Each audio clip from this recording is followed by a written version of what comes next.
You're listening to Dodge Movie Podcast. Your hosts are Christy and Mike Dodge, the founders of Dodge Media Productions. We produce films and podcasts, so this is a podcast about films. Join them as they share their passion for filmmaking. Looking to start a podcast but don't know where to begin? Look no further. The team at Dodge Media Productions has 20 years of experience as podcast listeners and observing the industry and 8 years experience in podcast production. We can help you take your podcast from idea to fruition, and we'll make the process seamless and easy. We'll help you with everything from recording and editing to hitting the charts on Apple Podcasts. So what are you waiting for? Contact us today and let's get started. DodgeMediaProductions.com. Sometimes in the course of making films, we have some questions about how something would land with the audience. And there's no better way to figure out what a viewer might think about a scene than to ask them. If you ever have an interest in being a member of a focus group, please send an email to Christy at DodgeMediaProductions.com with the subject of focus group to sign up. Thanks. Hey everyone, welcome back to the podcast. About a month ago, we had a showcase of our short films to date. We had a good attendance, some folks I hadn't seen in a while, and it was great to see everybody and to come out. If you didn't get a chance to make it and would like to see the films, or if you were there and you just want to watch them again, or share with a friend, you can get the link to our showcase of films in the show notes. Keep an eye out. Thanks. The film we're going to talk about today is The Devil Wears Prada 2. And this morning when I looked at my calendar to see what I had for the day, I misread it as The Devil Wears Panda 2, which I was talking with a friend about Kung Fu Panda. I think that's where it came from. But then I was thinking, I bet PETA would not appreciate wearing panda. Yeah. You could dress like a panda, just don't wear a panda. Could we do 101 pandas? Well, Meryl's right there, so you've already got Cruella. Oh, yeah. Meryl could play that dressed in panda faux fur. Mm-hmm. There are so few pandas. I really worry about somebody that wanted to dress in panda, but I have seen they sell, imitation of course, full-size bodysuits with the head to be a panda to go to Halloween, and that always seemed like it would be way too hot.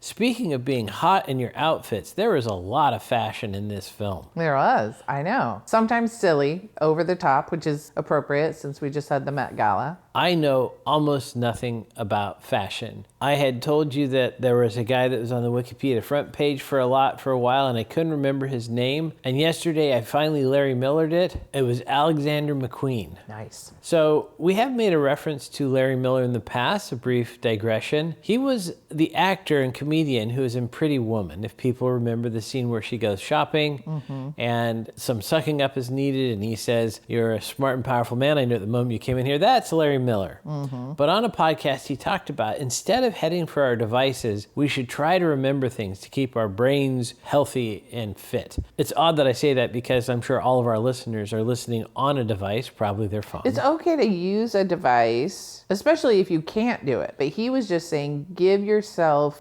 don't jump to the device. Try to have your brain come up with give yourself that space of even like 5 to 10 minutes. And if you can't come up with it, then go ahead and utilize the device. He wasn't anti-device. He was just saying. No, he wasn't. He was pro-brain. Pro-brain, yes.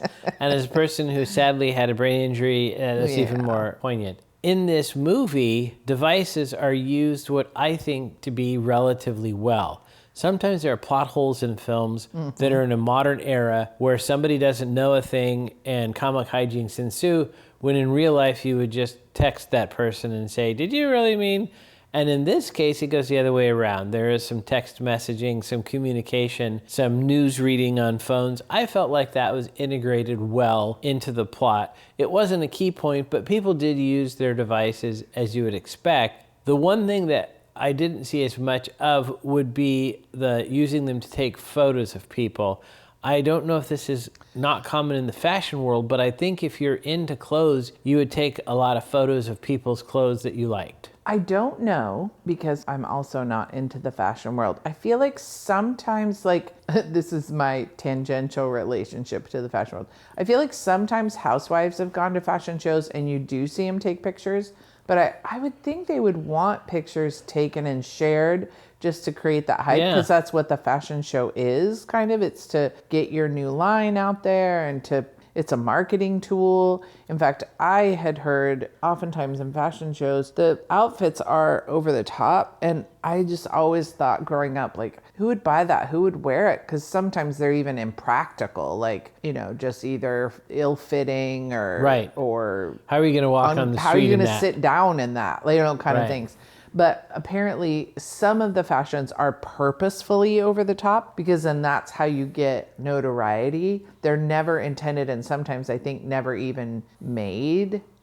Or there's like a line that's more practical that's inspired by, or, so they sometimes do make things that aren't ever intended on being bought. But all that to say, I would think that phones would be utilized. It wouldn't be like a concert or a comedy show where they would confiscate phones. I just had an idea for a cross promotion with the UFC. Can you fight in it?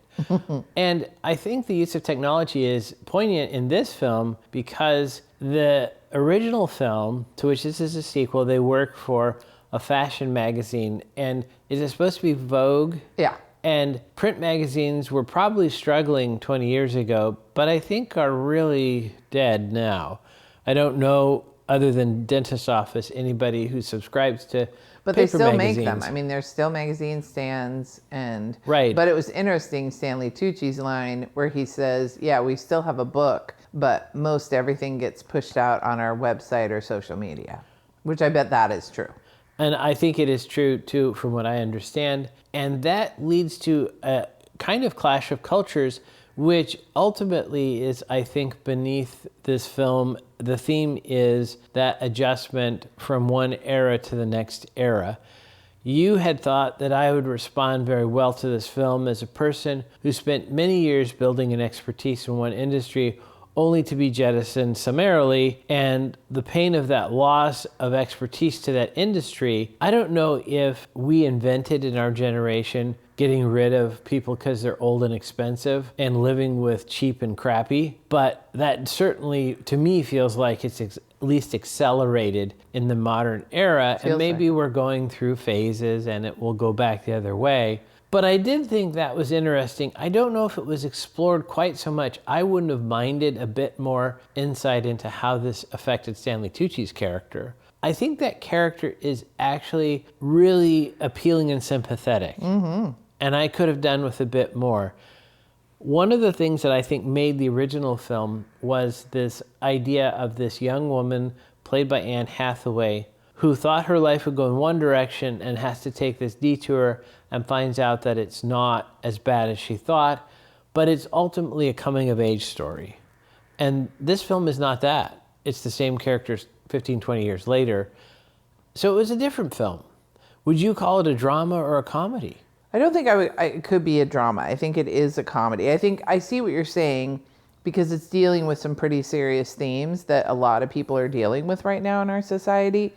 So, job loss and feeling irrelevant and struggling to know how you're going to next make your living. And it's happening not only to you, but to like people around you and people you care about. And so I see that those are serious themes, but I think overall it's a very lighthearted, and I think there's many moments of comedy. So I think it definitely leans more comedy than drama.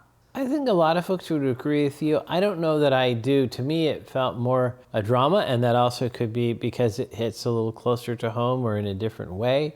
The character of Andy, played by Anne Hathaway, I felt like was more likable and sympathetic in the first one, but that's where I thought maybe the tone of the film was a little different because it was dealing with a little different theme. Here's a person who had some success. We open in an awards ceremony. Because it was kind of fish out of water, the first one. The first one was fish out of water. And here, I guess this is closer to Who Moved My Cheese than the fish guys from Pike Place. Mm-hmm. But I felt like her character wasn't as likable. I do remember reading, after we saw the film, that a draft had included, I think, her boyfriend Adrian Grenier's character from the first one, as if they'd been together, but then that didn't seem to work. And they mentioned that fans didn't like his character. And I have to say, I didn't not like it. I actually forgot that character until they brought it up. I forgot it until you just said it. Right. So obviously that character wasn't instrumental to the plot in the first film. They also mentioned that they had given her a roommate in an earlier draft, which I presume was to kind of humanize her, to give her some way to talk out loud about her feelings. And that was removed because they wondered why an award-winning journalist would need to have a roommate.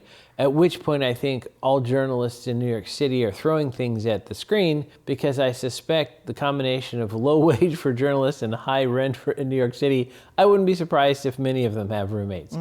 So Well, I think that's her art gallery friend served the yes. role of someone to talk to. And one of the things we talk about in the process of making a film is collapsing characters together. Whether you're doing a biopic where it's based on real life or even completely narrative, there is a certain economy of characters. So you need these character roles, but it's not uncommon during the production process to merge characters because it's cheaper. You have fewer actors to pay for, fewer outfits, etc. You just, there's also a viewer has less to keep track of.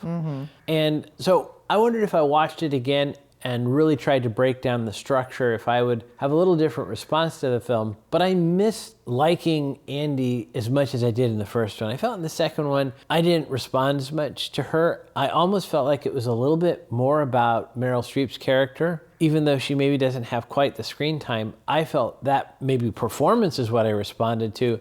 But I felt like that was the more sympathetic character. What did you think? Yeah, I can see where you would say that, because I think definitely, well, and it's curious because Meryl's character is based on Anna Wintour, who is, I believe, was or is the editor-in-chief of Vogue. I think she's recently stepped down. Anna always had this very mysterious, some might use the word cold, but she's a very shy person. I've seen a documentary about her, and she's actually, I think, a very lovely, pleasant person. People who know her talked about, I think if she lets you in her world, you have a very good experience, let's say. Okay. But I don't think she suffers fools, so maybe her employees would have a different take. So she had this image, and Meryl even, I listened to an interview, and Meryl was talking about she was very cognizant of that image, so much so that when filming the first one, she kept her distance from the other actors when they weren't filming, because she wanted to create that aloof, I hate to keep using the word cold because I don't like that, but Aloof is a good one. But kind of just austere. I don't know. I'm trying to think of some good adjectives. But so Meryl kind of embodied that in the first one. So two things. I think Anna's perception has changed, because of the documentary. I think she's allowed more interviews, so we've gotten to know her as a person, and we don't see her as this like ice queen, but now we see, she's a real person. She's very focused on her business. She cares very deeply about how the magazine looks. She's a very hard worker. Her father had high standards, and so she has kind of grown up that way. And so I think when you see somebody in that different light, you're not as critical of maybe their personality when you understand kind of how they got there. At least that's how I approach it. And I think that the same could be said for then how Meryl approached this. I think you're right. Her storyline was a little more prominent.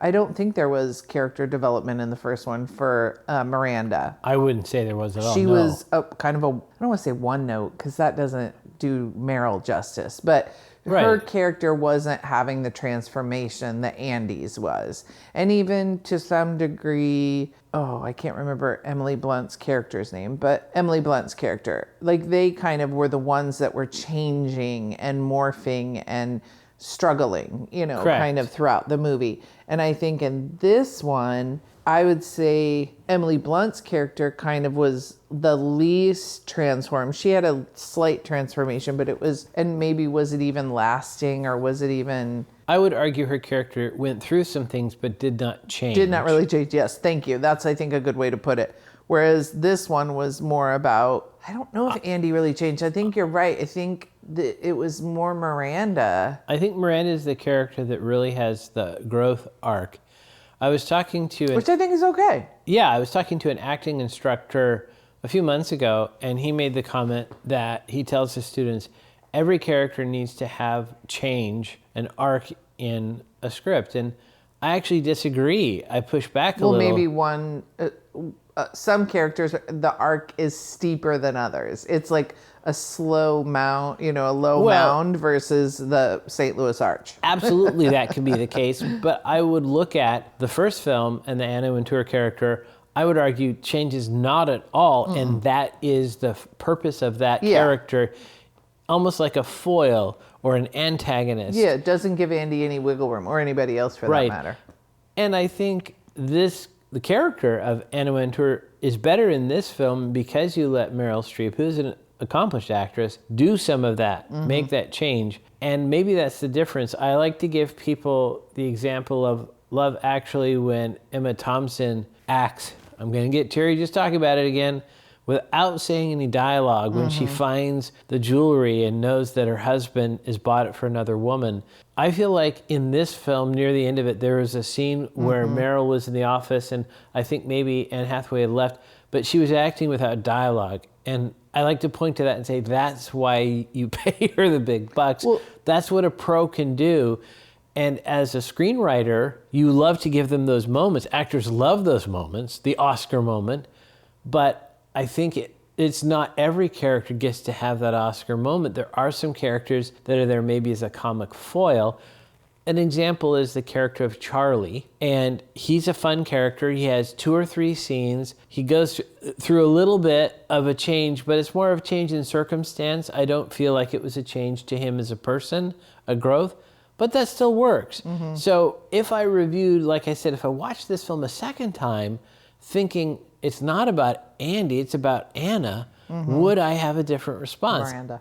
Miranda, sorry. It's okay. Yeah. It's tricky with character versus actor. I think, too, there's a scene near the end with Andy and Miranda in a car, and I won't give it away, but Miranda is sharing some pretty, it's kind of like that looking back on your life and kind of life lessons, and she's sharing some truths that sometimes are uncomfortable for people to hear or to face. Yes. And I think that kind of highlights how this film and this story of hers, it was more about her and kind of her growth and her.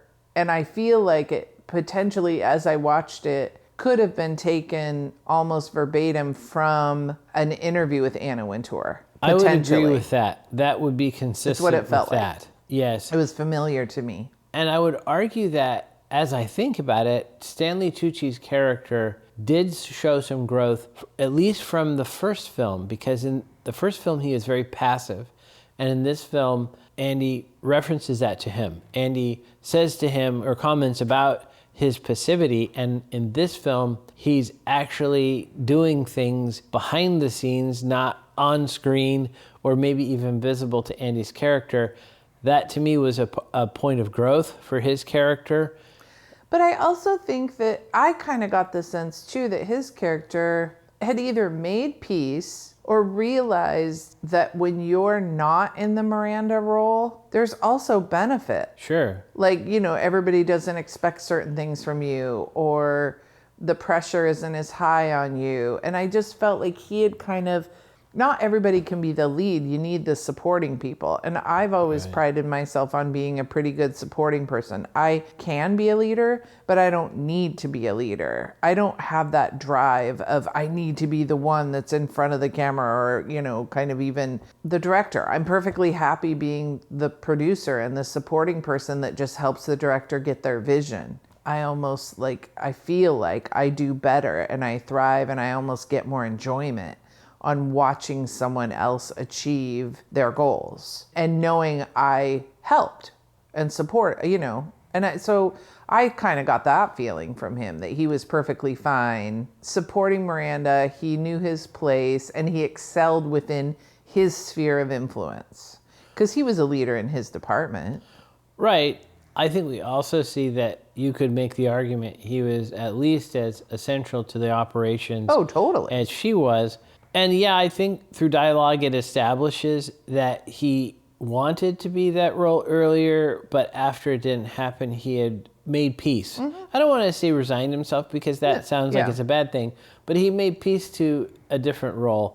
One of the things that, of course, is sad is a person like that, he is very accomplished in a very niche role. If fashion magazines go away, it's very hard for him to take that skill set to something else. He could be a stylist. Yeah, I mean, there are ways, but he was very advanced in a very specific but not common area. This is kind of like athletes, professional athletes at the tippity top level. What do you do when you can no longer play basketball or what have you? I think that was a storyline I could have enjoyed seeing. The film, I didn't look up the exact numbers, but it was more than Dustin Morrow's 86 minutes, including credits. So I'm sure the screenwriter, who, by the way, worked on Crazy Ex-Girlfriend, which is why there was a particular actress in the supporting role, why the screenwriter maybe was trying to work on the efficiency of getting it in the number of pages. You could go down a number of roles. But speaking, though, of... 1 minute shy of 2 hours. Yeah, I would sign off on that. There was a character in there, played by Lucy Liu, that I felt like was a foreshadowed Deus Ex Machina. I just didn't feel like the character existed in the script except for the payoff in the third act. You had a friend who said that she saw that coming.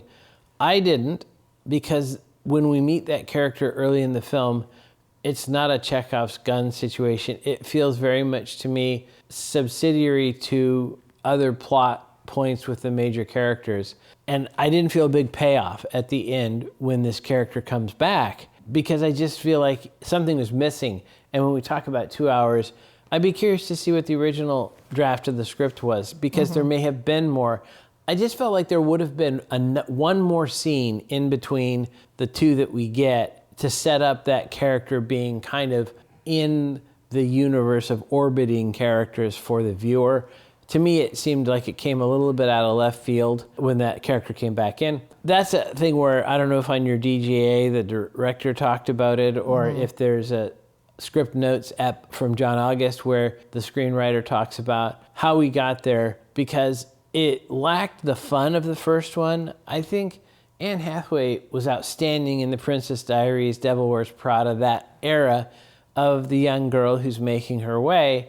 It didn't have that fun to it for me. Right, and I was trying to figure out, and talking about it with you, because you had mentioned that journalism isn't an industry that you think very highly of. So I didn't know if that was bleeding into your feelings about Andy. And when we have seen Anne Hathaway in interviews, she takes the craft very seriously and speaks of it in with a lot of gravitas, let's say. I'll be more direct. She comes off pretentious. Okay. And that may not be who and she so is was as a that person. bleeding into your vision of Andy? I think there is some stank that comes from those interviews that does bleed into it. And we've talked about this on the podcast before. So now we're never getting Anne Hathaway on the show. Separating. Well, I would love to have her on the show because I said she comes off that way. Yeah. I don't know that she is pretentious. I don't know if it's a case of getting a bad edit. It's hard to think that in the case of interviews, but there's maybe something I'm missing that if I knew her, I would say, oh, no. Anne's not pretentious. She's just like this is. But that's how it comes across recently in press. And I don't think any of us can completely separate the artist from the art. So that probably is a part of it as well. Yeah, the idea of contrasting journalism with this magazine is a little part of the problem for me too, because I don't necessarily think that what she was doing before is pure and righteous and objective. I think it's probably closer to writing copy for an entertainment magazine than they would like you to believe. So that was part of it too. I didn't have the angst about what's going to happen to these brave journalists that I think was intended. I would agree. To me, it was like, oh yeah, it's like they worked at another fashion magazine. Oh, they work for Cosmopolitan. So that probably didn't land a little bit for me. I don't know if the pacing was the issue, but it could be music and editing, but it wasn't light to me. It didn't feel lighthearted like a comedy. Well, is that a sign of the times, though? Could be, sure. I think people are struggling to be light and airy because a lot of people are dealing with some big, heavy themes in their life. And so it's difficult. And I think as a studio, yes, we all would love a distraction, but do they find that people would resonate more or be more interested, or at least talk about if a film kind of is holding up a mirror to what's going on? And I think between like Stanley talking about how everything has to be condensed into a less than 2 minute, I was going to say a 2-minute video, but sometimes, it has to be condensed into a 30-second video that people are watching as they're scrolling. And he's frustrated by, I think he even makes a comment, even though I love the show Hot Wings. Or Hot Ones. Hot Ones. And all these, celebrities answering questions while cuddling puppies and walking through their house answering 63 questions. Like there's all these gimmicks, or they feel like gimmicks kind of, that we're not just sitting down and doing a long form interview, which, they kind of get this coup. The Lucy Liu character sits down and she's kind of an elusive person and doesn't often do interviews, and so it's a big deal for Andy to get this interview. And back in the day of print magazines, that was a big deal to have like on the cover some celebrity or politician or noteworthy person that you get the exclusive, and they have like a 6-7 page article written about them. That's a big deal back in the day of print. And now it would be, if Oprah agrees to do Hot Ones, it's a big get. Okay, I would watch Oprah on Hot Ones. That would be awesome. I don't know if she enjoys spicy food. What if she does it with Gail and they alternate between wings? You get the evens, I get the odds. Yeah. I definitely would want the odds because I don't want to eat da bomb. Da bomb. That's where I feel like it was a bit of a swimming uphill, but I do feel like you can make a sequel today that is still fun. And I point to one of the better sequels I've seen in a while, Happy Gilmore 2. It captured a lot of the fun of the first one. I think Adam Sandler kind of knows his lane and he tried to stick with it. In this case, I don't know that the screenwriter or director were trying to do something different. I think it just landed differently for me. And that was a point of expectation where I thought going into it, we're going to get more of the same, and I felt like it was a slightly different film. So that's a case we talked about. The Materialist, I think it was like a Dakota Johnson film that was marketed as a rom-com, but definitely wasn't, and so irritated me. And I felt like the marketing department did the film a disservice by cutting a trailer and pushing a narrative that it was a certain kind of film that it wasn't. Right?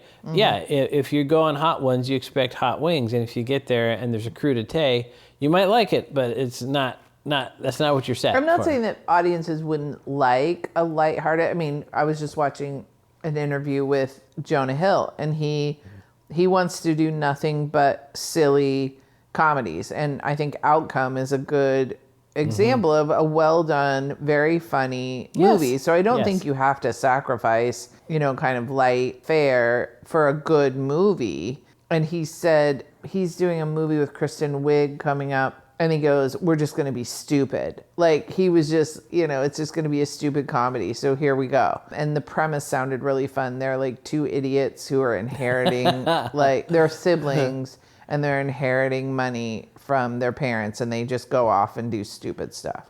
And so, that's going to be fun. You put Kristen Wiig and Jonah Hill together. Yeah, I was thinking, what an elevator pitch. Kristen Wiig and Jonah Hill are two idiots. Here's my money. Yeah, we're done. It's the opposite end of the spectrum of skeleton twins. Yes. Right? Yes. It's just going to be funny and silly and stupid. And bring it on. I want to see that. And that's amazing because I also liked the Christophers so much, which is kind of the opposite of that. It is nothing but serious. And is this one of these things where it's in the middle, or is it like an expectation thing? I said, yeah, it's a good film. I don't want to feel like I'm bashing Devil Wears Prada 2. I think it's different than I expected. So that's okay, I suppose, but it is certainly part of my experience. Now, a little bit of a driving review. I will say credit to them. There is a point in the film made about cutting expenses, and during her travels around New York City, Miranda takes this town car, but it's a Maybach Mercedes, very expensive car. So it shows to the person who knows badging that she's taking the highest end of all possible ways. Now, I'm not saying she has to get in an 87 Toyota Corolla to save money as an Uber. He said you just had to do Uber. Right. So this person, I mean, isn't there Uber Black or something? I thought that so. Is a I'm nice not car a specialist in that. I think they're just supposed to be nicer, maybe. I don't know if there's a car service. And we talked about this. This came out from watching episodes of Suits as well. How you go about doing that. I know nothing about New York City. I've never been there. But from watching the movies, which is how I learn most things, it seems like there's yellow cabs everywhere. That's how people get places. But in Suits and now in this movie, they have a car service. And I didn't know how that worked. What's the cost? Does the guy just wait at the curb for you all day? Like, I have no idea how this works. But to me, that was a nice touch. It wasn't cheap to get that car to film in, but relative to the rest of the budget, I don't know it was that big a deal. But, you know, tip of the cap to the art department. They did a thing which, to people who pay attention to these things, speaks to them. And I like that. I like this. I couldn't say the same about fashion because I am incredibly ignorant. But I suspect that if you knew fashion throughout the film, there's a bunch of stuff that you would, that's a Tom Ford or that's a whatever. Oh yeah. I mean, I know very little as well, but what little I do know, I was super impressed. Like when he's shopping for her, this isn't a giveaway by any means because it happened in the first one. Stanley often gives Andy clothing so that she doesn't look. It was cute. Look what TJ Maxx drug in. Like that was a funny line that he says. Except for the poor TJ Maxx people, I don't know. Well, I guess true. Sorry, TJ Maxx. But so, well, for your cat lovers, you're comparing TJ Maxx to a cat. So yeah, you know, and maybe they're happy with that. That's their target demo. Yeah. So I'm sure you could get some good stuff because isn't like I think it's name brand stuff that ends up. I'm so ignorant of all of this. I can't really. He's shopping and he's handing her things, you know, and he's listing off labels, and then he says a custom Kelly, which is a very sought after bag. That the only thing that bothers me is it's a bag that has a front flap with a clasp. And all the times I see women carrying them, they don't have the clasp clasped. So the bag is just open and it looks awkward. And I'm like, you're going to dump all your stuff. Right. So I don't know if that's part of the fashion is you're so cool. You don't care if you lose your wallet. I don't know. But I'm just like, close the clasp. Plus, I think the bag looks nicer. So to me, you're disrespecting the manufacturer because they probably wanted you to close the clasp. Anyway, I agree. Sorry for the tangent. With you. Use it as it was designed. Even though I look like a dork, I was a two-strapper with my backpack in college because that's how it's designed. Use it the way it's designed. Now, here's the extra dork points. Would you clip the, what is those one The chest band, you mean? Yeah. Would you clip that?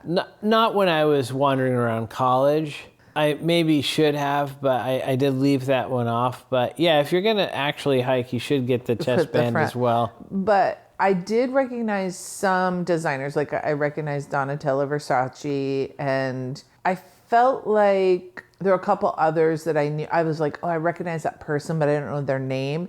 So then at the end credits, when I saw all the different fashion designers that were in it, I was like, holy cow. I assumed that for a fashion person, this is like me watching Ford v Ferrari. Yeah. Where you see lots of callbacks and you're like, oh, that's so cool. They got that in there. But in this case, as I mentioned ad nauseum, I know nothing about fashion. But the film still works, I think, even for an ignoramus like me. Yeah.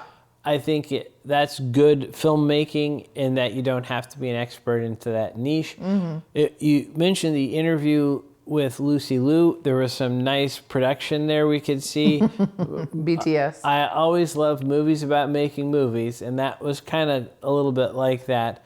In fact, I loved it. There's 3 cars when they're going to Lucy Liu's house. I even mentioned and so this. There's the nice car that has obviously Miranda and Andy in it. Right. And then there's like a black Range Rover, which is kind of a high-end car. And in between them is a silver minivan. Right. And you lean over to me and you go, why would they bring a minivan? And I go, for the crew.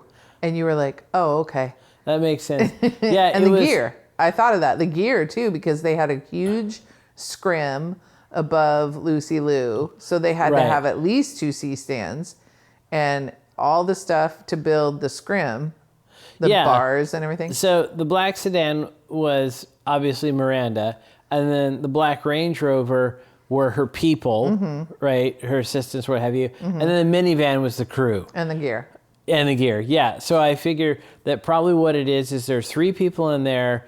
Like the PA was driving, and like the cameraman and the sound guy were jammed into like the passenger seat, and half of it was gear, and then the back was all gear. And yeah, it was so funny because I did lean over like, why is there a Chrysler Pacifica? And you said crew, and I'm like, oh, duh.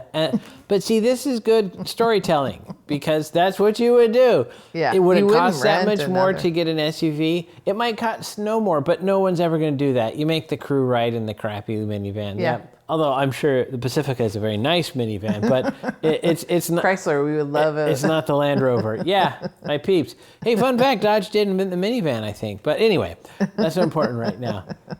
I thought it was shot visually very well, pretty saturated, which makes sense because of the colors of the clothing. There's a shot where Meryl Streep's character is in this mall, and I read that they were not able to actually shut it down, so they filmed at like 2 or 3 in the morning because there wouldn't be people around to get an empty shot. It was a gorgeous shot. Yeah. I thought it was shot very well. If I recall correctly, the cinematographer for this was the same as on the first film. That was one of the crew that came back. Although, as we mentioned, is a little bit different tone, but I have no problems. I actually Same director, right? Same director as well. I loved this one shot. We talked about it. I think it's the last shot of the film. Andy goes into her office. The camera kind of is following her, and then the camera pulls back basically through a window and then into what I would call a drone shot nowadays, pulling back to a very wide exterior of the building. And my question was, how did they do that? Obviously, there had to be some CGI compositing because there's no way for the drone to fly through that closed window. But that was an interesting idea of a shot because you're showing Andy in kind of the world that she's in New York City, and pulling back shows a sense of detachment and everything. But also just technically it was done well. There wasn't a point where I said, oh, that was, CGI right there, or they did this or did that. It was really seamlessly done. An interesting shot, though. Well, don't you think metaphorically, too, because the very first movie was all about hierarchy. Miranda's character was at the top, Stanley was under her, and then Andy was at the very bottom, and she had to climb her way to get a little bit closer to Miranda. And then this one, you pull back, they're all on the same level. Now, Miranda still has the corner office, the most coveted position. Stanley's right next to her, and then Andy's on the other side of that. So it's like, look, Andy has finally achieved kind of what she always wanted, was to be somewhat on the same level as... Yeah, and showing her as being part of that little tribe that she had come home. I don't think there's really an opening for a third one, but perhaps if the money is there, right? We always... that's what really drives everything. Okay, any final thoughts on The Devil Wears Panda 2? Nigel. I had to look up. I felt bad, although I'm sure Stanley Tucci doesn't mind hearing his name over and over, but his name was Nigel in the movie. Nigel. Final thoughts. Let's see. Great music. I think there's a couple songs that you almost have to have in a film about fashion, and that did not disappoint.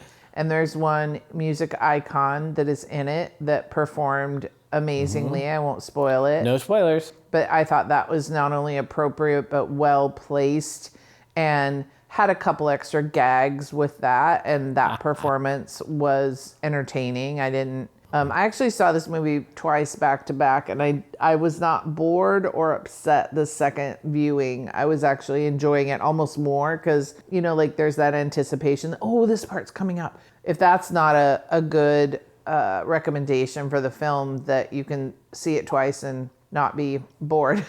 So nice you watched it twice. Yeah, exactly. I loved it. Awesome. I think if you're fans of the first one, you'll probably like this one too. My one caveat is I think it's slightly different, as it would have to be. It's 15, 20 years later. And never forget, Dodges never stop, and neither do the movies. Thanks for listening to Dodge Movie Podcast with Christy and Mike Dodge of Dodge Media Productions. To find out more about this podcast and what we do, go to dodgemediaproductions.com. Subscribe, share, leave a comment, and tell us what we should watch next. Dodges never stop, and neither do the movies.